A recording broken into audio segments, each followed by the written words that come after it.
All right, we're down to 41 microns. And where we're down to 40 microns, if you notice that the low side is shut off, the high side is shut off all the way. The refrigerant line is open. Why is the refrigerant line open? Because I'm going to turn on the refrigerant right now, turn off. So inside this line, I have this line evacuated out down to 38 microns. All it's doing, the sensor is located right here. I have the vacuum pump. Remember, this is a dedicated silicone vacuum pump, vacuum hose to the vacuum pump. And it's going right down to our refrigerant line that is going to feed refrigerant into the system. So now I'm going to turn off the vacuum, the refrigerant line to the hose, because I know I have it cleaning and dry inside that hose. If I'm down to 36 microns, yeah, I could live with that. That's decent. So let's shut that off. And now it's going down even deeper because now there's nothing open to any rubber hoses. It's only vacuuming out the inside of the manifold. So now the refrigerant is off, and I'm going to crank open the refrigerant. I'm going to show you the rusty old crusty way here. Okay, so we're open and place it on the scale. Now it's on the Bluetooth scale. And this is going to take a minute there because the refrigerant is rocking back and forth and it'll throw my numbers off. It's not accurate. You want to make sure the refrigerant line cannot move anywhere.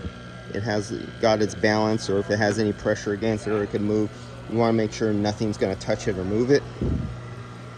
Now I could turn on the scale and wait for it to settle out. And let's see, you can see over here, this is where I was taking vacuum off the system. So that's with the high and low side into the system through vacuum. I was at 60 microns. But then I hooked it up, I turned it off, it jumped up, and then I switched over the hose to the refrigerant hose to the tank, and that's 37 microns. And then you see me turn off the refrigerant hose to the tank, and so all three, high side, low side, and refrigerant hose are turned off, and then the microns drop down to 23 microns. And then you see me open back up, not yet, the high side, let's go back up. You're gonna see it jump there.